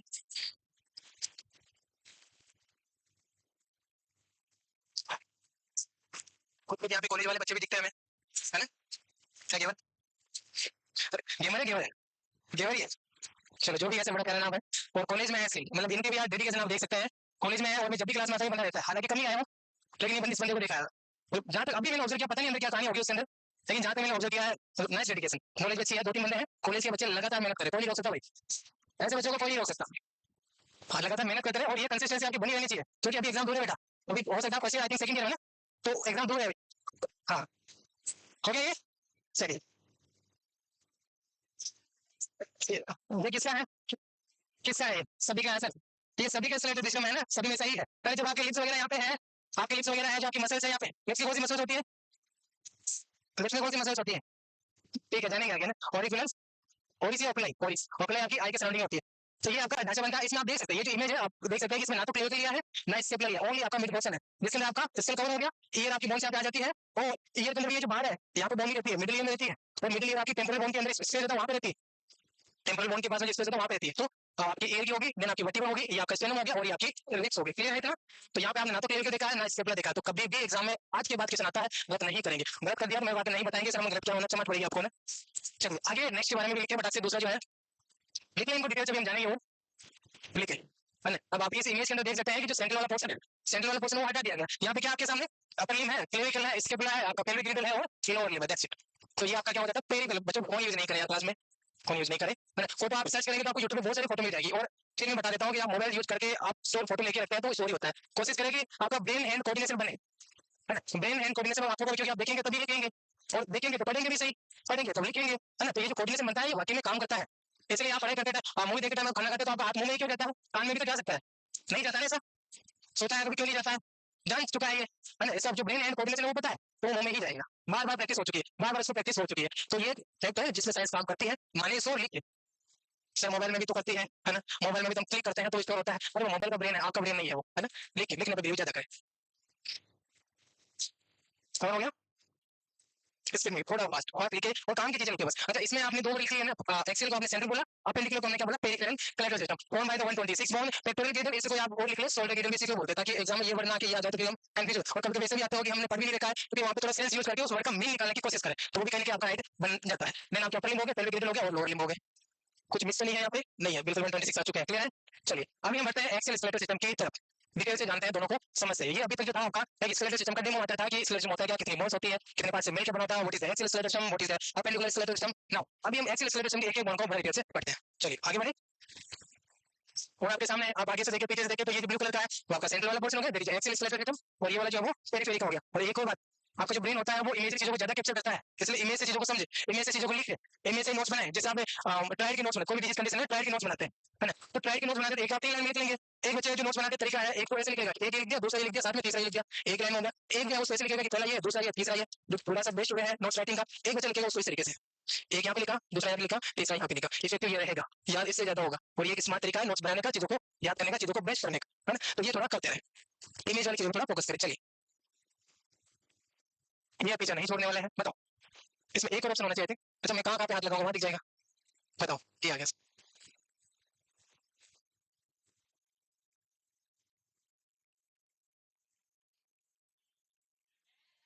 अब बताओ क्या भी हो तो, है ना? तो क्वेश्चन क्या है, क्या आप सही है, पीछे वाले जो बच्चे बताए आप अगले वाले बताओ सभी लोग, आप सही है, क्या हो गया?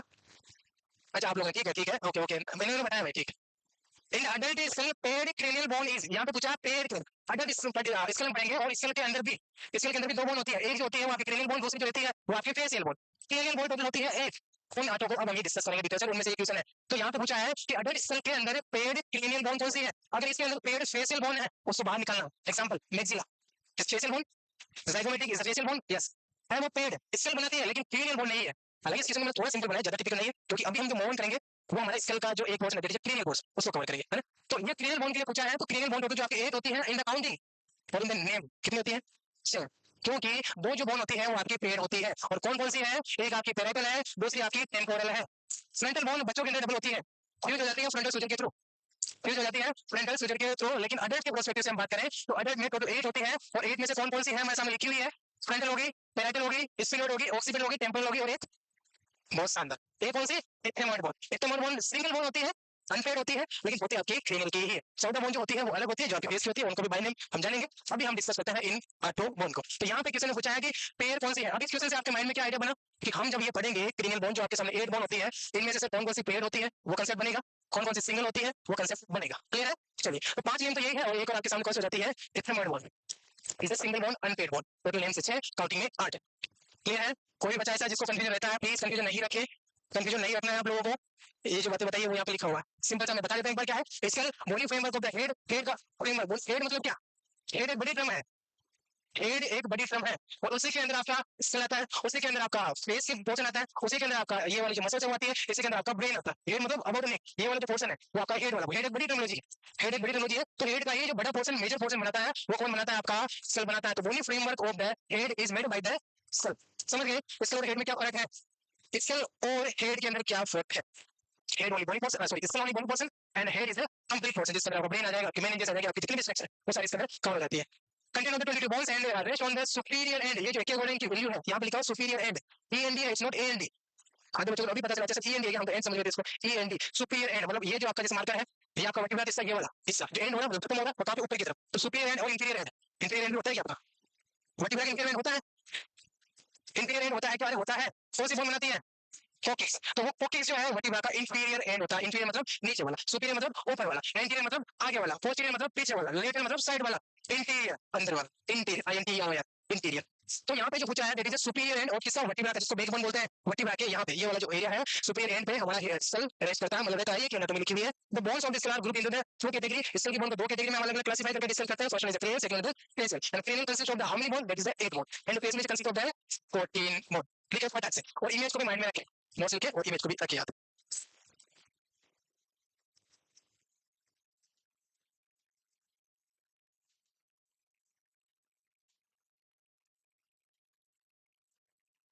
हेल्थ का भी ध्यान रखें भाई, है ना, ठंड है अभी, तो हेल्थ का ध्यान रखें। ऐसा नहीं है कि कुछ प्रॉब्लम होती है 5-6 दिन तक पता चला कि स्टडी आपकी डिस्टर्ब हो रही है ना? तो वो बेसिक सी चीजें, थोड़ी समझ की बातें हैं, हेल्थ का ध्यान रखें, सीजनल चीजें हैं और कॉमन है भाई, है ना? ऐसा नहीं है कि सर मेरे को नहीं हो सकती है, एनवायरमेंट ऐसा है और खान पीन ऐसा हो गया अभी, तो है ना?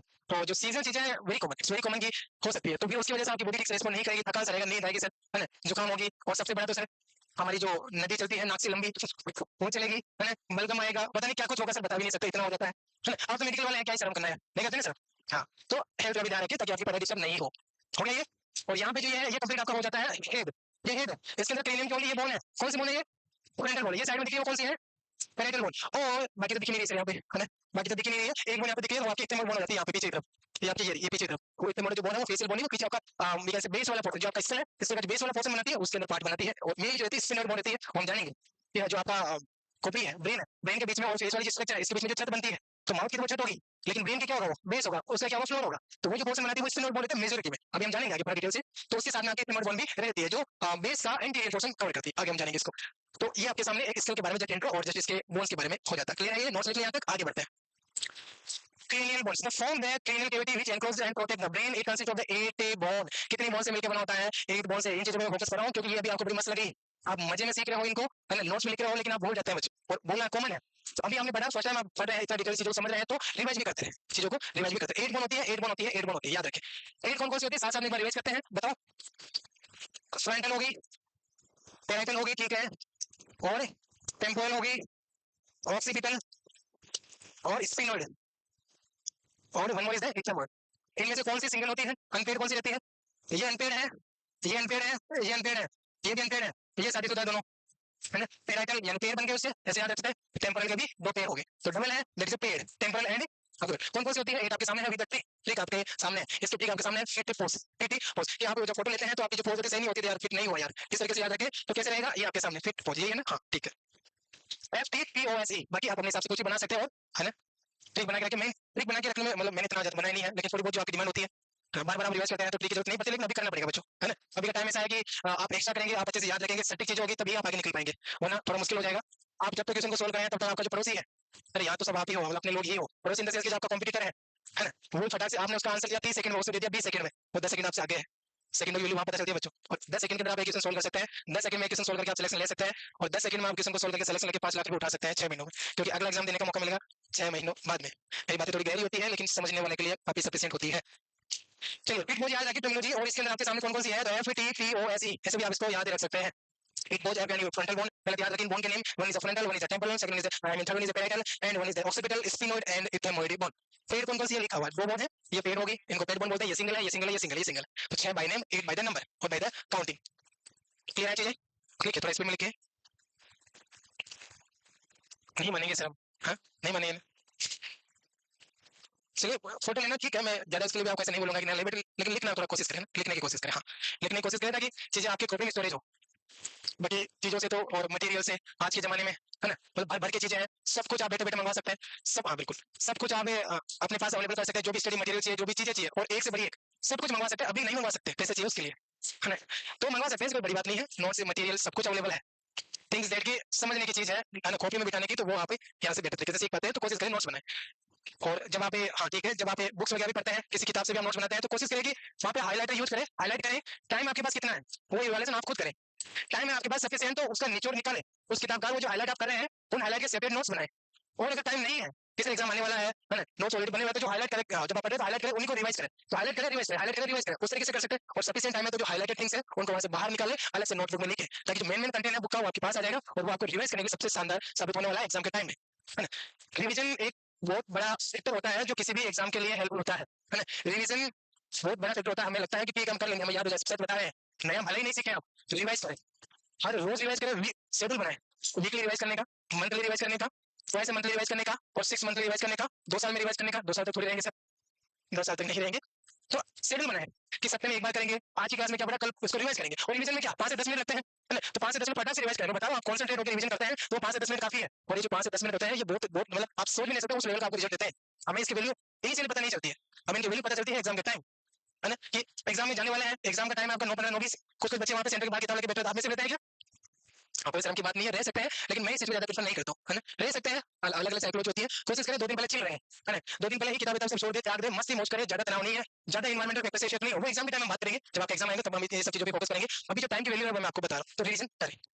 चलिए, ये आपके सामने बोन हो जाती है, इसमें से आप फ्रंट में से देखते हैं तो ये भी होता है, और जब आप साइड में से देखते हैं तो आपका ये भी होता है, और ये कलरफुल नहीं होती है बोन्स, किस ऐसे कलरफुल होती है कि नहीं, ये 10 बना रखी है इमेजरी, जो बोन्स होती है उनका कलर कैसा होता है, पिंक कलर होता है, समझ डालूंगा मैं, हाँ, white, not with, don't say कि प्योर व्हाइट होता है, व्हाइट तो नहीं होता, है ना, yellowish white we can say, yellowish white होता है। यहाँ पे जो ये है आपके सामने फ्रंटल बोन है, देन आपके सामने पेराइटल बोन है, देन आपके सामने स्फिनोइड बोन है, देन उसके बाद में इक्थेमोइड बोन है, and last one is the temporal bone, last one is the temporal bone. Largest cranial bone is क्या, फ्रंटल, पेराइटल, सही है, फ्रंटल नहीं है, फ्रंटल कंफ्यूज करती है, याद रखिए parietal, parietal is the second largest is the frontal, second largest is the frontal, लेकिन क्रेनियल की जो लार्जेस्ट बोन है, और स्कल की जो लार्जेस्ट बोन है वो कौन सी है, मैंडिबल, क्योंकि मैंने स्कल बोल दिया, मैंने स्कल बोल दिया। स्कल की जो होती है 22 में से पूछा जाए तो वो होती है मैंडिबल, ओनली 8 में से पूछा जाए, ओनली क्रेनियल बोन में से पूछा जाए तो वह रहती है आपकी पेराइटल बोन, जो कि पेड़ में रहती है, that is parietal bone. Second largest लिखिए इन बातों को, इन बातों को लिखिए, ये तो एक आपके कंप्यूटर एग्जाम के क्वेश्चन है ना, कि लार्जेस्ट बोन कौन सी है, ये वाली, मतलब लार्जेस्ट, और किसकी, cranial bone, largest cranial bone is parietal bone, is parietal bone. Second largest is frontal, smallest bone, smallest cranial bone, सबसे छोटी किसमें, क्रेनियल में, स्मॉलेस्ट क्रेनियल बोन, सबसे छोटी क्रेनियम के अंदर कौन सी? नहीं ऑक्सीपिटल, हाँ इथेमोइड, इथेमोइड बिल्कुल, ऑक्सीपिटल नहीं होगी बच्चे, ऑक्सीपिटल बड़ी रहती है ना, इथेमोइड छोटी सी रहती है, वो आपका यहाँ तो फ्रंट का पोर्शन बनाती है, इथेमोइड इज स्मॉलेस्ट, ऑक्सीपिटल नहीं है सबसे बड़ी, हाँ पेराइटल, देन आपकी front, we can say frontal, then उसके बाद में सिंगल जो रहती है आपकी स्मॉलेस्ट के अंदर कौन सी? इथेमोइड, ये आपको कवर करके रखना, ऑक्सीपिटल आपकी सेकंड आ जाती है, second smallest I think, and उसके बाद में फिर आपकी स्मॉलोइड, और उसके ऊपर फिर आपकी एक और रहती है कौन सी? टेम्पोरल, तो टेम्पोरल भी आपकी थर्ड, टेम्पोरल और स्फिनोइड के अंदर जो है वो थोड़ा सा क्लियर करेंगे हमने कि थर्ड लार्जेस्ट कौन सी है, पढ़ रहे हैं तो डिटेल से ही हम पढ़ेंगे, हालांकि किसी यहीं तक लिमिटेड होते हैं, इससे ज्यादा जाते नहीं है, लेकिन थर्ड लार्जेस्ट कौन सी है वो हम अगली क्लास में कवर करेंगे, फिलहाल टाइम नहीं हुआ है, अगली क्लास इन द सेंस ये मैं क्वेश्चन डाल रहा हूँ, थियरी डाल रहा हूँ आप लोगों को भी, अभी टाइम है, अगली क्लास बहुत इतना रिलीफ मिलता है, कुछ बच्चों के तो हाथ देखिए चेन भी चले गए, फटाक से खोलो रखो गए दौड़ के, है ना, तो अभी टाइम है बच्चों 15 से 20 मिनट, 7:30 तक होती है, चलिए तो अभी हमारे पास ये हो गया स्मॉलेस्ट और लार्जेस्ट, चलिए अभी हम बोन्स को डिस्कस कर लेते हैं, है ना, खास खास चीजें पॉइंट टू पॉइंट चीजें लिखना है, पॉइंट टू पॉइंट चीजें लिख रहे हैं, and first one is a frontal bone, is also known as a sincipital bone, क्यों? क्योंकि ये जो रीजन होता है इसको सेंसिफुट बोला जाता है, सेंसिफुट, जैसे इसको बोला जाता है ऑक्सीफुट, ऑक्सीपिटल नेम इसलिए दिया गया उस बोन को, तो ये आपका sinciput, sincipital bone, sincipital bone is also known as the frontal bone, from the forehead anterior part of the cranium, forehead बनाती है, एंटीरियर पार्ट बनाती है आपका क्रेनियम का, रूफ ऑफ द ऑर्बिट, खास बात, ऑर्बिट का रूफ, ऑर्बिट कौन सा? ये इसका रूप छत वाला पोर्शन, क्योंकि इसमें भी हम जानेंगे ऑर्बिट में भी जो बोन्स होती है टोटल 7 बोन होती है, उनको हम डिटेल से डिस्कस करेंगे, जिनके नाम की 3 बोन ऊपर की रहती है, क्रेनियम 4 बोन होती है वो फेसियल रहती है, ये हम आगे डिटेल से जानेंगे धीरे धीरे, तो रूफ वाला पोर्शन कौन सा बनाता है तो आपको याद रखना, that is frontal bone, forehead ये खास बात, anterior part of the cranium and roof of the orbit, I socket होता है जिसके अंदर आपका आई बोन लोकेटेड होता है, आई की मसल्स लोकेटेड होती है, उसे हम ऑर्बिट बोलते हैं, आई सॉकेट बोलते हैं, और वह जो बनाता है उसकी जो रूफ बनाता है वो कौन सी बोन है? That is ethmoid bone, and most of the anterior part of the cranial floor, cranial floor का, क्योंकि ये रूफ बनेगी इसके पीछे, आंखों के पीछे, है ना, टेडी डायग्राम में आपको ठीक तरीके से देख पाएंगे, तो आंखों के पीछे वाला जो आपका इसका पोर्शन बनता है वो भी यही कवर करती है, कौन सी? आपकी frontal bone, articulate with the 12 bone, ये जो आर्टिकुलेट होती है वो 12 बोन के साथ होती है, नेम आप याद रखिए, 12 बोन के साथ में आर्टिकुलेट होती है, और 12 बोन है तो क्या होगी? वो क्रेनियल है या फेसियल है? दोनों है साथ, दोनों चीजें, ये आर्टिकुलेट मतलब जुड़ी रहती है आसपास में रिलेशन में, तो इधर आपकी रहेगी वो क्रेनियल बोन के साथ में, और आपके फ्रंट में फेसियल बोन के साथ में यहाँ पीछे की तरफ, है ना, तो फ्रंटल बोन आपकी आर्टिकुलेट रहती है 12 बोन्स के साथ में, सुन आपने बात left and right side of the frontal bone is are united, notice are united, ये सिंपल सा कांसेप्ट है, और किसके थ्रू यूनाइटेड होती है? सूचर बनता है यहाँ पे, दैट इज अ फ्रंट, अच्छा सूचर क्यों बोला है? बोन है, बोन जुड़ रही है तो बोन जुड़ती है उसे तुम जॉइंट बोलते हैं, जॉइंट बोलते हैं ना, तो यहाँ पे सूचर क्यों बोला है? एक्जैक्टली क्योंकि यहाँ पे मूवमेंट नहीं है, उसे जॉइंट होते हैं उनके अंदर क्या रहता है? आर्टिकुलेशन मूवमेंट रहता है, उनके अंदर क्या रहता है? हल्का फुल्का मूवमेंट है, उसकी वजह से मैं अभी वो कर पा रहा हूँ, आप मुंडी को हिला पा रहे हैं, है ना, तो ये क्या है? जॉइंट के अंदर मूवमेंट है, तो जहाँ पे मूवमेंट होता है बेसिक, हालांकि वो थोड़ा गहराई से जाए तो सूचर होता है उसको भी जॉइंट के अंदर ही पढ़ते हैं, लेकिन सूचर को अलग से बोला जाता है कि ये इमूवेबल जॉइंट होता है, और इसके लिए क्या टर्मिनोलॉजी आती है? इमूवेबल जॉइंट के लिए क्या टर्मिनोलॉजी आती है? क्रम बनती है, बताओ कोई तो बताओ, इमूवेबल जॉइंट के लिए टर्मिनोलॉजी आती है, और वहां से क्वेश्चन पूछा गया बार बार, एम्पी आर्थरोसिस, डाई आर्थरोसिस, सिन आर्थरोसिस, कौन सी रहेगी? हाँ चलिए, आप थोड़ा पहुंच नहीं पा रहे थे, पहुंचे तो तुरंत आंसर आ गया, इसको इस क्वेश्चन का राइट कर सकते हैं, एग्जाम आएगा तो ये प्लस पॉइंट होता है कि जो भी ऑप्शंस होते हैं वो आपके सामने है, जो मल्टीपल चॉइस एग्जाम्स होते हैं उसमें प्लस पॉइंट यही है, फिर जो ऑप्शंस होते हैं वो आपके सामने है, तो आपको एक हिंट तो वहीं से मिल जाती है रिकॉल करने में, तो सिन आर्थरोसिस हम जानेंगे, इनको भी 3 टर्मिनोलॉजी होती है, एक आपका सिन आर्थरोसिस, एक आपका एम्पी आर्थरोसिस, एक आपका डाई आर्थरोसिस, बड़े क्यूरियस हो रहे हैं, ये जो एक्स्ट्रा चीज बताते हैं, एक्स्ट्रा चीज आपको बताते हैं, कोशिश करें कि रनिंग में जो नोट्स लिखना है लगातार लिखे, उसमें लिखे ऊपर की तरफ लिखे, जो कॉलम देता है उसके ऊपर की तरफ वहां पे एक्स्ट्रा चीजें लिखे, कंटिन्यूएशन में इनको नहीं लिखे, एक्स्ट्रा चीजों को याद रखे, है ना, तो 3 टर्मिनोलॉजी मैं आपको बता रहा हूँ, सिन आर्थरोसिस, एक आपके सामने है दैट इज एम्पी, एम्पी आर्थरोसिस, तीनों टर्मिनोलॉजी लिखा है, क्योंकि ये टर्मिनोलॉजी आएगी इसलिए इनको बार-बार रिवाइज करेंगे, यहाँ पे आप पढ़ लेंगे, जब हम जॉइन पढ़ेंगे तो वहां पे शानदार तरीके से रिवाइज हो जाएगी, दोबारा पढ़ लेंगे तो ये चीजें क्लियर हो जाएगी, एक होती है डाई आर्थरोसिस, सिन आर्थरोसिस मींस होता है इमूवेबल जॉइंट, इमूवेबल जिसमें मूवमेंट नहीं होता है, इमूवेबल जॉइंट, और एम्पी आर्थरोसिस मींस होता है स्लाइटली, स्लाइटली मूवेबल की हल्का फुल्का मूवमेंट होता है, और हल्का फुल्का नहीं होता है, मतलब थोड़ा सा होता है, लिमिटेड मूवमेंट रहता है, जिसको बोल सकते हैं diarthrosis freely movable, freely movable अच्छे से मूवमेंट कर सकता है ना, जैसे आपके साइनोवियल जॉइंट है, किसमें आएंगे वो? हाँ साइनोवियल जॉइंट डाई आर्थरोसिस में ही आता है, बेस्ट एग्जांपल है, बिकॉज ऑफ कि वहाँ पे साइनोवियल कैविटी रहती है ना, आर्टिकुलर कार्टिलेज रहता है, लिगामेंट्स रहते हैं, उसकी वजह से जो आपका जॉइंट बनता है उसमें एक शानदार स्ट्रक्चर बनती है आपकी, है ना, मतलब एक कैविटी बन जाती है पूरी, और उसकी वजह से आपका मूवमेंट हो सकता है, जैसे अभी मेरा एल्बो का मूवमेंट हो रहा है, मेरा रिस्ट का मूवमेंट हो रहा है, मैं रिस्ट कैसे कर रहा हूँ, ऐसे कर रहा हूँ, तो ये जो मूवमेंट हो रहा है ये फ्रीली मूवमेंट है, और इस फ्रीली मूवमेंट के लिए जो टर्मिनोलॉजी हम यूज करते हैं दैट इज द डाई आर्थरोसिस, जो राइटिंग है मैं लिख रहा हूँ समझ पा रहे हैं ना, हाँ मैं इसे बेस्ट भी लिख सकता हूँ, इसे गंदी भी लिख सकता हूँ, मैटर है कि आप समझे, है ना, तो आप समझ पाए उस तरीके से बताए, नहीं तो राइटिंग हम चेंज कर सकते हैं, हाथों की बात है, थोड़ा बढ़िया भी बना लेंगे, थोड़ी स्पीड में लिखेंगे तो बिगड़ भी जाएगी, बिगड़ना तो नहीं है, सुधारना ही है, मेन थिंग्स है कि आप समझ पा रहे, जो लिखा है उसको आप समझ पा रहे, वो मेन थिंग्स है, क्लियर हो गया? हो गया बच्चों, इतने वाले थोड़े से मासूम रहते हैं, एक्टिव रहना है ना, फ्रंट में आप नहीं रहते लेकिन दिखते जरूर हैं आप लोग यहाँ से यहाँ तक, और हमारे टाइम में ऐसा था कि जब हम थे तो हमारी तो फिक्स पोजीशन नहीं थी, लेकिन ठीक है कभी चौथी रो, कभी फिफ्थ वाली, और कभी सिक्स वाली ये, और एक ही रो वहीं पे होती थी, ये रो ही रहती थी, आगे ना ज्यादा देना पसंद, कभी कभी होता है कि जैसे खास दोस्त आगे पढ़ेगा मन नहीं है, होता है, और नहीं हो रहा तो गलत है भाई, कभी कभी आपका ऐसा होता है ना कि सर पढ़ेगा मन नहीं, वो सही है बच्चों, महीने में से एक महीने में से पूरे महीने में से 30 के दिन लगे पड़े, फिर मर जाओगे, इतनी पढ़ाई करके क्या करोगे, एक दो दिन चिल भी करना है ना, बढ़िया दोस्त के साथ बैठना भी है, वार्तालाप भी करनी है, चाय पानी भी पीना है सर, हम तो यही करते हैं, और क्या करना वो बताओ आप लोग। चलिए ठीक है, इस तरीके से क्या हो गया, अभी वार्तालाप करने के लिए थोड़ी बोला गया आप लोगों को, अभी वार्तालाप करने के लिए नहीं बोला गया तो साइलेंट रहो, साइलेंट मीन साइलेंट। हाँ, फिर जो मेरे बेस में इसमें रहती है उसको आप गुस्से में कन्वर्ट करते हैं, है ना, फिर वो अचानक से गुस्सा भी आता है, तो वो नहीं हो, कोशिश है कि हमारे बीच में इंटरेक्शन एक बात बोले तो आप साइलेंट हो जाए, वो मेन थिंग्स, ठीक है। तो ये चीजें आप साथ साथ में करते रहे, एंजॉय भी करें, लाइफ को थोड़ा एंजॉय भी करना है बच्चों, एक एज के बाद में कुछ नहीं रहता है, ये देखो अभी हम रियलाइज करते हैं इन दिनों को, अब अभी सच बता रहा हूँ, हम रियलाइज करते हैं तो इतने बिजी हो गए, इतने बिजी हो गए कि ये सब चीजें बड़ी मिस करते हैं कि कहा से आज 6 महीने लेट सिलेक्शन होता तो अच्छा एंजॉय कर पाते दोस्तों के पास बैठ। ठीक है, इतना नहीं करें, मैं बता रहा हूँ अपनी बातें सर, अभी तो निकलना है, ठीक है। अभी आप लोगों की फीलिंग बहुत बहुत शानदार तरीके से समझ सकता हूँ कि आपके अंदर क्या है, आपके अंदर ये भी है कि सर एमसी नहीं, आप कहीं पे दिला दो, इंडिया के किसी भी कॉर्नर में दिला दो, नौकरी दिला दो बस, आप यही है। हाँ, ये है और ये रहता है आपके सामने, जब आपकी जगह हम थे तो हमारे मन में भी यही था, एक डाउट रहता, पता नहीं होगा या कब होगा, टाइम से हो जाता, अच्छा है जहाँ का एग्जाम आता है वहाँ का देता है ना, तो वो सबके साथ होता है बच्चों, ये कॉमन टेंशन है कि जब आप नौकरी करेंगे थोड़ा मेच्योर हो जाएंगे, और मेच्योर और मेच्योर हो जाएंगे तो चीजों को आप जानेंगे, तो जो मोमेंट है उसको एंजॉय करें, जिस टाइम पे जिस चीजों की रिक्वायरमेंट है, अभी यहाँ पे डिसिप्लिन के लिए बोला जाता है, बात नहीं भाई, जब आपको डिसिप्लिन के लिए बोला जाता है तो डिसिप्लिन, जब आपको एंजॉय के लिए बोला जाता है तो उसको एंजॉय भी करें, मोमेंट को जीना है, ज्यादा बोरी भरी लाइफ भी नहीं जीना। तो ये लिखा है, पेरेंटल बॉन्ड के बारे में जान लिया है, नोट्स लिख लिया है, उसके बाद में आगे हम देखते हैं पेरेंटल बॉन्ड। नेक्स्ट हमारे सामने है सेकंड पोर्शन, है पेरेंटल बॉन्ड।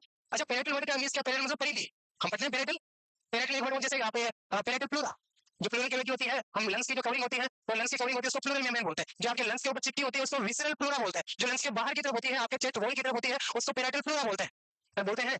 हाँ, तो पेराइटल मतलब क्या है, सराउंडिंग वाले, साइड वाले, जैसे पेराइटल बोन आपको याद रखना है। देन क्या होती है पेयर बोन, ये खास है इसमें, पेयर बोन होती है joint with the fibre joint, that is a sagittal suture, खास बात है।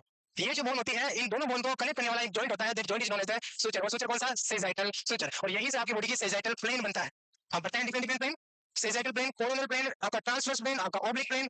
तो वो जो सेजाइटल प्लेन होता है जिसमें आप बॉडी को डिवाइड करते हैं एंटीरियर पोस्टीरियर पार्ट में, हाँ, तो एंटीरियर पोर्शन में किसमें करते हैं, कोरोनल में, सेजाइटल में इस तरीके से आपका इधर आधा आधा इधर, तो लेफ्ट और राइट में जब आपकी बॉडी डिवाइड होती है, that plane is known as sagittal plane, और वह सुचर जो होता है वो आपका कौन सा बनता है, सेजाइटल सुचर, फेयर बोन होगी, एंड लार्जेस्ट क्रेनियल बोन, लिख लिया आप already, articular with 5 bone, 5 bone के साथ में आर्टिकुलर रहती है, and next is from the greater portion of the side and roof of the cranial cavity surface of the parietal bone, मतलब कौन सा पोर्शन बनाती है ये, ठीक है, ये भी आप लिख ले, है ना, बाकी मेन चीज यही याद रखें, और इसका सिस्टम काफी बड़ा है, एनाटॉमी तो ठीक है, तो जो एग्जाम की नजर जाती है वो कुछ कुछ सेलेक्टिव चीजों पे ही जाती है ना, अलग डिटेल से हम पढ़ते हैं क्योंकि कहीं से भी आ सकता है ना, तो जो ये चीजें हैं प्योर की चीजें हो जाती है, जैसे एक पोर्शन हो गया कि पेरिटल बोन है, वो ग्रेटर पोर्शन बनाती है साइड का, देन रूफ वाला बनाती है कैविटी का, आपका ये वाला पोर्शन ना, roof of the cranial cavity ये बनाती है, और पेरिटल बोन यहाँ पे, तो ये जनरल चीजें हैं।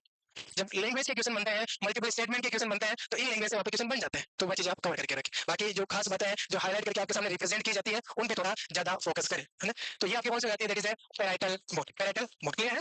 चलिए, हाँ ठीक है ठीक है ठीक है भाई, थोड़ी स्पीड है मेरी, आप बोल सकते हो, है ना, तो नोट्स लिखने का आपको सफिशिएंट टाइम दिया जाएगा, main one point to point ही लिखे, सब कुछ नहीं लिखे, बहुत कुछ नहीं लिखे।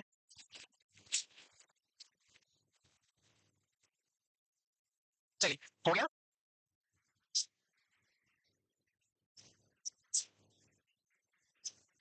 हाँ, काजल क्यों कहेंगे बच्चे, जो भी आपका डाउट है, 20 बोने 22, है ना, 22 आपको याद रखना, इसलिए हमने आपको बता दिया।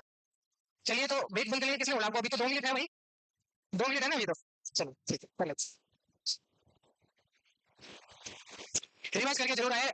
आप अभी जैसे ये हमारी पहली क्लास थी, हमारा सिद्धांत है कि पहले क्वेश्चन पूछे जाते हैं उसके बाद में क्लास स्टार्ट होती है। हाँ, तो रिवाइज करके जरूर आए, चीजों को शानदार तरीके से हम